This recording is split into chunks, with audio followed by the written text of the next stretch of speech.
how did you actually go about balancing all of that?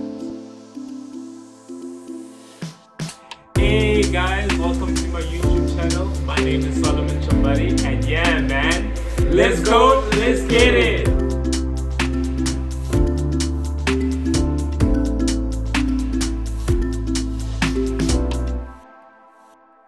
Alright guys, so as you can see, I've got a special guest with me, and yeah, you know what? This is actually going to be the first question. You're just going to introduce yourself to the audience. So yeah man, who are you in a nutshell?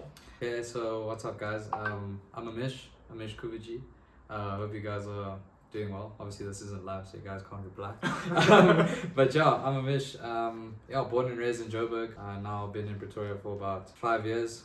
Studied here. I'm currently doing an internship, did my honors, and now also started a little running crew a couple of years ago. It's over almost 2 years now, which is pretty crazy to think about. Called the PTA Coffee Run, and I made a lot of friends from it, and currently just doing what I love as a sports scientist, and living every day to its fullest, I guess. That's about it. I know it is. So you mentioned you were studying here at UP. Just to elaborate and make it clear, so like what were you studying? So I studied an undergrad in sports science. And how was that? It's not what a lot of people expect it to be honest with you. Like a lot of people expect it to be like basically like a personal training course or things like that. I must say like it's a lot more advanced than that. I think like us as sports scientists, we try to do away with that stigma that's like associated with it. It's a lot more advanced. We look into like the deeper things like the physiology and the anatomy of everything that goes into it. And I think you have to be really I must say like you have to be really passionate about this industry if you want to be involved in it, and also to go up into the higher and professional team environment, because it is a high performance environment. So it takes a lot of time to get to where you want to get to, but if you're really determined, you can get there. I know it is. And then like on your personal journey, like do you feel as if you're on the right direction? I think like of course like in every journey, like you have your ups and downs, which I think I have definitely had in like the last couple of years. So like you go through a lot of doubts, and like you're like, is this the right thing for me? But then there's like small moments where whether it's you see the smile on an athlete's face when you give them that advice, or you speak to them that one-on-one, and it's like that's what you live for. It's like almost like that old saying when like you go play golf and you've never played golf in your life, and you're like, why do people enjoy this? And then finally you hit a good shot and you're like, oh that's what brings you back. I've never had that personal experience, because all my shots don't go like past 5 meters. Okay, now awares. So okay guys, I know Amish as a runner, right? So I do know that you've played some sports before running. So before we go into the running part, what were some of the sports you played? So growing up, I mean, naturally I feel like as all of us, we as kids you play all the sports in the world. I never played any real like contact sports like rugby and things like that. I played cricket. I played cricket. Played a bit of football when I was really young, like talking under 11. So that was just more, we'll kick the ball and we'll find it later. So I don't know if you can still call that football. I played a bit of that, but that still counts. And then cricket was my main sport growing up. I actually played it all the way up until second year. Played first team at high school, and then at varsity still played, and then kind of COVID hit. When I was still playing for varsity, I was playing for Tucks in their first team, and then during COVID, kind of I feel like naturally everyone, the only thing you could do was like run or cycle during that time, and that's where I guess picked up the love for running. So okay, now let's go into the running part. So you as a runner, you've probably ran a lot of races, but in this year alone, I know I asked you this question like when we're on a run, but how many runs have you done so far? Like races? This year actually races. This year I've done about 10 or 11 races this year. And they're ranging from like minimum distance to maximum distance. So minimum distance is about 10Ks, and then the maximum was 56Ks. Hey. So linking up to that, from your plus minus 10 races, which one has been your favorite, like your most favorite race, taking it in totality, and your least favorite? go. Yeah, obviously I feel like with races, like a lot of stuff comes with it, like like especially with the running the 56k. Yeah. So that was the 2 oceans that I did in April.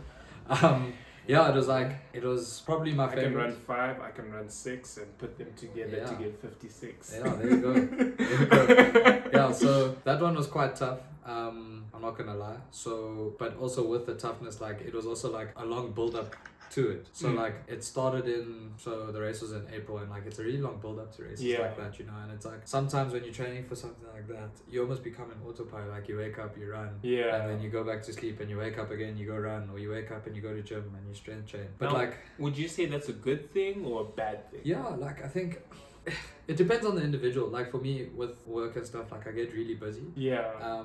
So sometimes it's nice to just know what you have to do for the week. Yeah. And you just get through it, you tick your boxes and you move. But with that as well, in the same breath, like you also lose the enjoyment for running.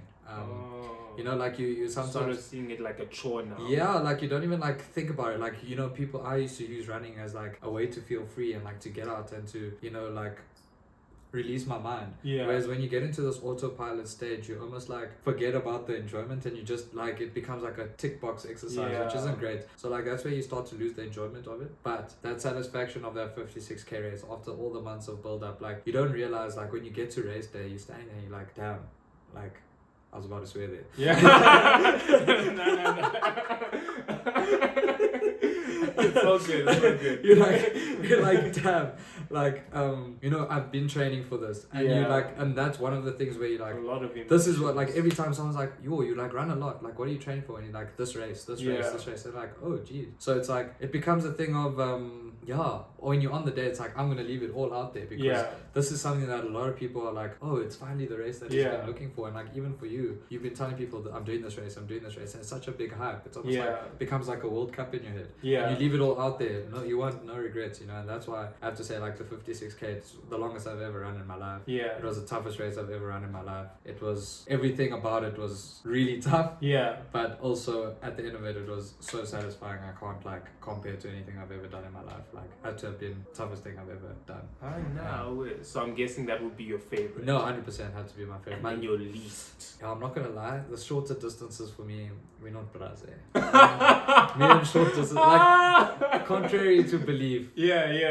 I think running shorter distances is tougher than running longer distances. Is it? Why would you say that? Yeah, like it's just like, for me, I like to go, like I'm not like the fastest runner in the world, like, so like the thing is, like when you run like longer distances, you can like pace it out, and it's a lot more like, call it tactical. You can like strategize, and like I enjoy that part of running, like you can pace so it's yourself. not just like I want to run as far as possible or as quick as possible. Like it becomes a lot more tactical.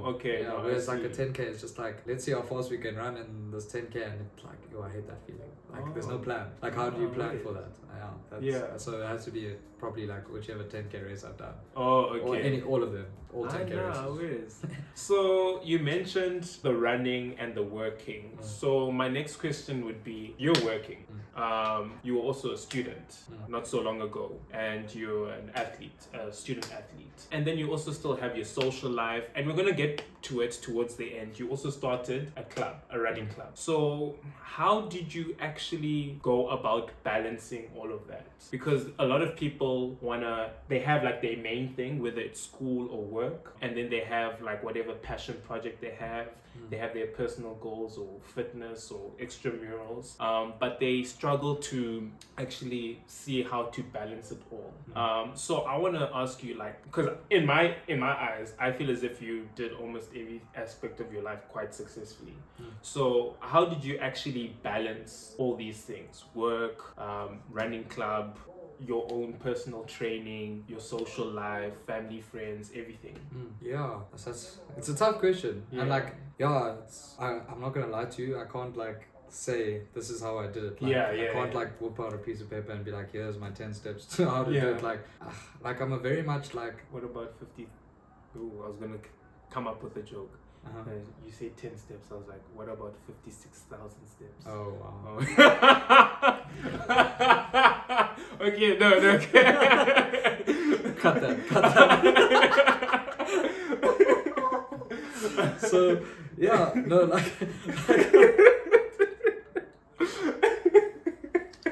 much. Yes. No, like it's tough. Like I said, I don't have any like exact answer for you. Like I said, you go through phases. Like I was saying, like building up to 2 oceans in April. Like I was in a very much autopilot state. You know, like there was even like runs where I'd run up to or go up to like the coffee runs and stuff. Like I'm a very energetic guy. You know, like always cracking a joke or like making people laugh, greeting everyone, try to put a smile on my face all the time. And you know, it became a stage where sometimes you just can't. You know, you can't force it anymore. Like not to say I was forcing it, but it's draining doing it all. But I think that's when you just have to like sometimes. I think this year especially, call it in the last 8 months or so, like I've just started to appreciate my alone time more. And like when I'm not like also the type of industry I'm in where I'm working, like I'm with people all the time. A lot of people. Yeah, working with teams, working with athletes, working with individuals. And they all like demand your attention. No, you need to give them that energy to perform and go get to the next level of whatever sport they're interested in, you know. And like for me, that's my main thing. It's just when I think like I said, appreciating my alone time, like just making sure that I'm resting when I'm resting. Like solitude moments. Yeah, and like, but also with that, like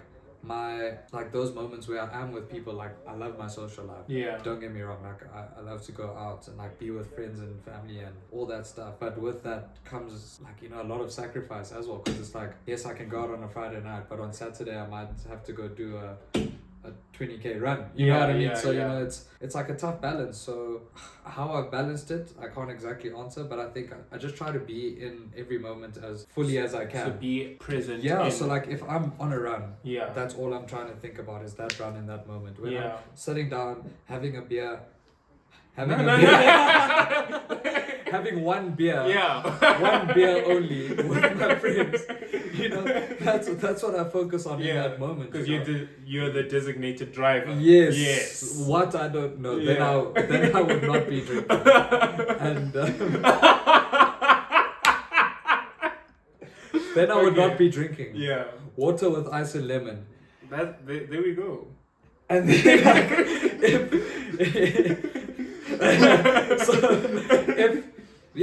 like I said, I just want to try to be in every moment. Like when I'm at the coffee run, I give all my energy to the coffee run. When I'm at work, all my energy is at work. When I'm doing my socializing, you know, you go 100%. And like that's where I feel like I've improved a lot on it. Don't get me wrong, I've done it really badly when I first started. 100%, and you learn a lot about yourself in these moments, I think. And I'm not gonna say that I'm nowhere near the best at doing it. I just think you make time for the things that you want to do in your life, and these are things that I want to do. I want to train hard, I want to have a social life, I want to work hard, and you know, I have certain goals in all those aspects of my life. Socially I have goals, you know, athletically I have goals, work-wise I have goals and places I want to reach. So in order for me to tick all those boxes in those categories, like I need to give my 100% in all, you know, and that's where I feel like that. I get the most out of my life, you know. Yeah. And also I have lunch bars. Oh, okay. You get an extra hour in your day. Lunch bar, obvious. Yeah. Always. So now I want to go straight into the main discussion, which is the PTA Coffee Club. PTA Running Club? PTA Coffee Run, yeah. Okay, he's the guy. Okay, the Coffee Run guy. So, please just in a nutshell, briefly, just talk about and tell us about the journey, like from inception, like from the beginning. How did it start? And basically, how did it start? So there I was on a cold Tuesday night. I'm kidding. So, I can't really say, like, it just kind of happened. Like, I don't think I started it. I think it kind of started itself. Pretty crazy. Obviously came out of lockdown, and like I said, I used to play cricket at Tucks and stuff, and with that, like, I'm not gonna say I lost the love for the game of cricket. Like till today, I love it.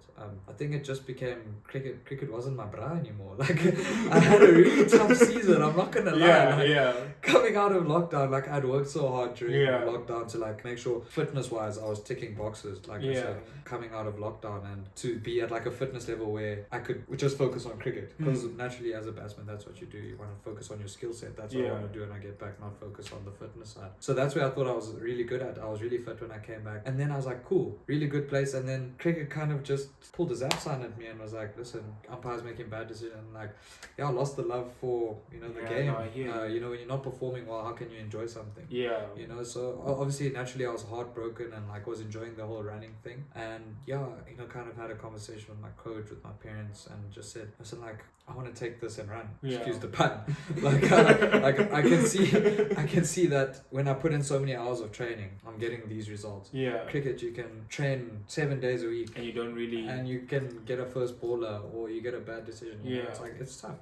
And that's when I was like, you know, like I could still, you know, naturally the person I was, and you know me, like love to be around people, love doing stuff with people. So now imagine me going into individual sport. Yeah. It's not okay. Like Yeah. I love to be around people, and that's when once I started missing my cricket mates. You know, once I stopped playing cricket, and I was like, here's a WhatsApp group, added all my cricket mates, and I was like, listen guys, whoever's keen to run, I know on Friday they didn't have training. It's like, listen, Friday morning, let's just do a quick 5k. Okay. Let's go grab a coffee afterwards, and that was my way of catching up with him. Yeah, you know? yeah, And then yeah. They're like, cool, keen. Anyway, I was like, add whoever you think is keen to run. Yeah, whoever's a keen runner or coffee drinker, whatever it may be. And then they were like, cool, added whoever. And then the first Friday, still kind of that weird lockdown, not everyone was around yet. And then people came. I think I knew about 3 or 4 people at that run. There was about 10 of us at the first one. Oh wow. We all sat and today we all quite really either regulars at the run or really good mates, which is quite cool. So this is obviously like 2 years ago when this started. And after that it was just like every week I was just like, oh, Friday morning, started an Instagram page. Yeah. The whole just for banter. yeah, literally just for banter. It was Yeah. like, let's document this. And think about it, in 5 years time or 10 years time when we have kids, I don't know if we're gonna have kids in 10 years, but like 15 years time, maybe they'll be 20 watching years this. time when I have kids, you know, we can look back and be like, oh, remember when we used to go around and have a coffee on a Friday? You know, it was just supposed to be a documentary, like that kind of thing. Yeah. And then I started making a bit of a poster Friday. People saw it. People started following the Instagram. Yada yada yada. And then before you know it, like then all my mates or people that I knew in Pretoria started coming. People that I hadn't seen in a while. And it became like a Friday ritual. Yeah. Everyone was online campus, so people weren't in class physically, so they had the time on a Friday morning. And we just needed to be outdoors. Yeah, exactly. Everyone was sick and tired of being indoors, and Yeah. like that's when we started. And then like started off 25 people on a Friday. Then people saw it on Instagram. They're like, oh, I know that person. I actually found the club on Instagram. Yeah, exactly. Yeah. And that's a lot of people's story. People didn't even know. Till today, people don't know there's a WhatsApp group. Yeah. Oh. And that's how we just started posting, and then people told people, and then it became like a community thing. Yeah. You know? Everyone was in Pretoria, and at that stage, I could name everyone by name at the coffee run. Yeah. And then naturally we, Paul, who unfortunately isn't here. No, not that he's not that he's dead. He's just not here. He's elsewhere. Paul, what's up? He's not. No, he's not there.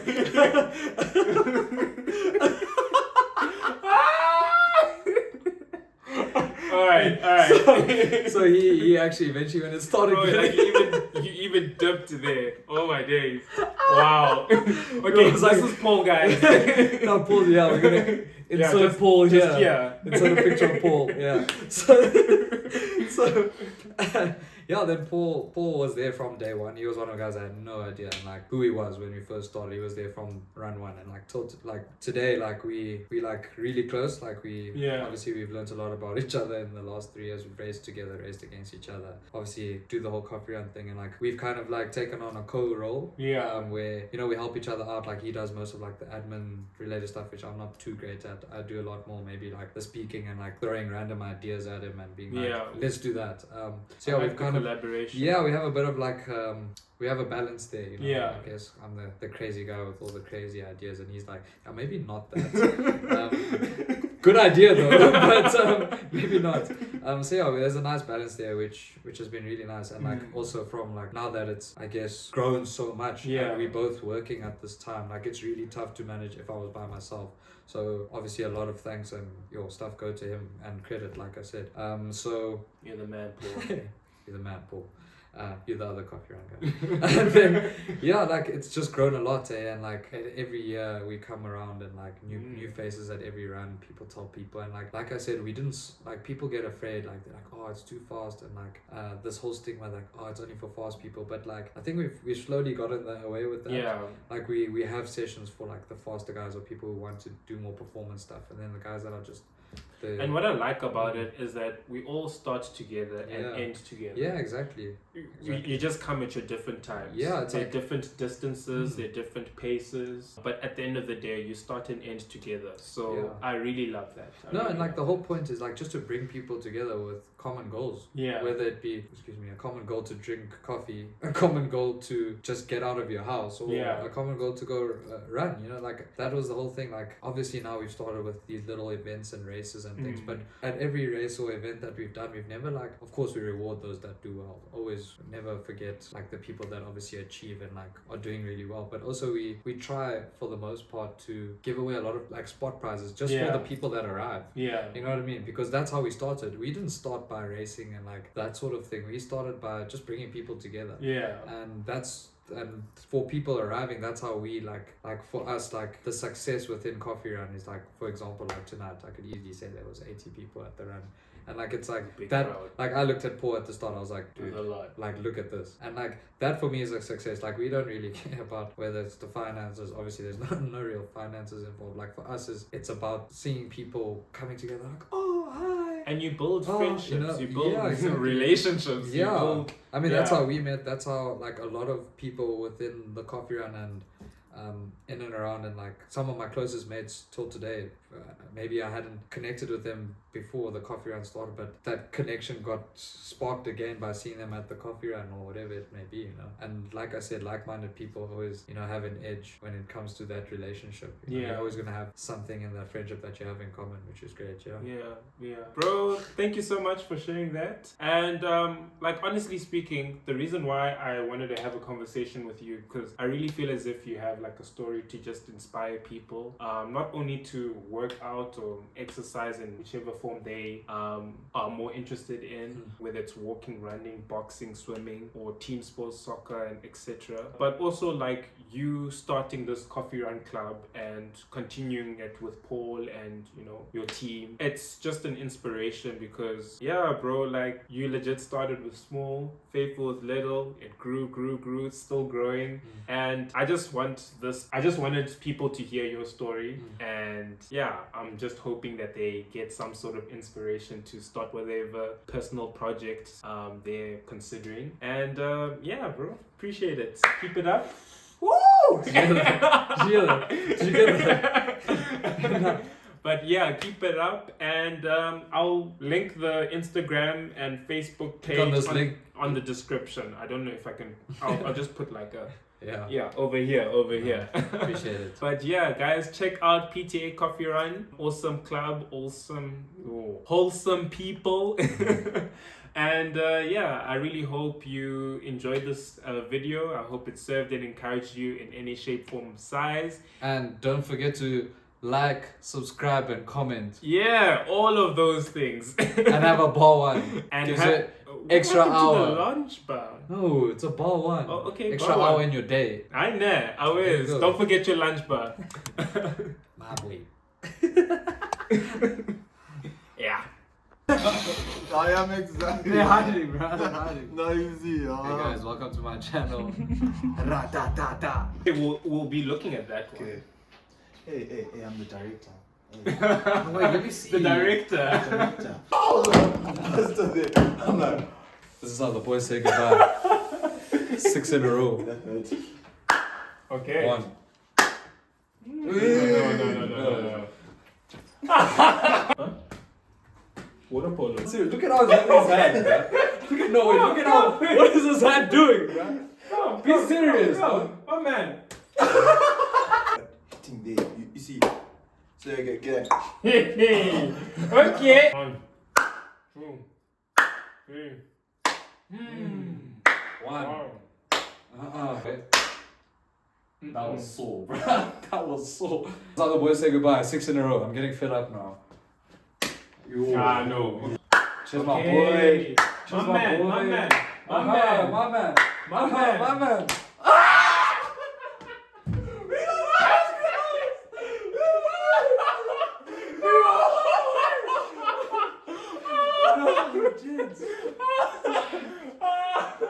Okay, stop recording.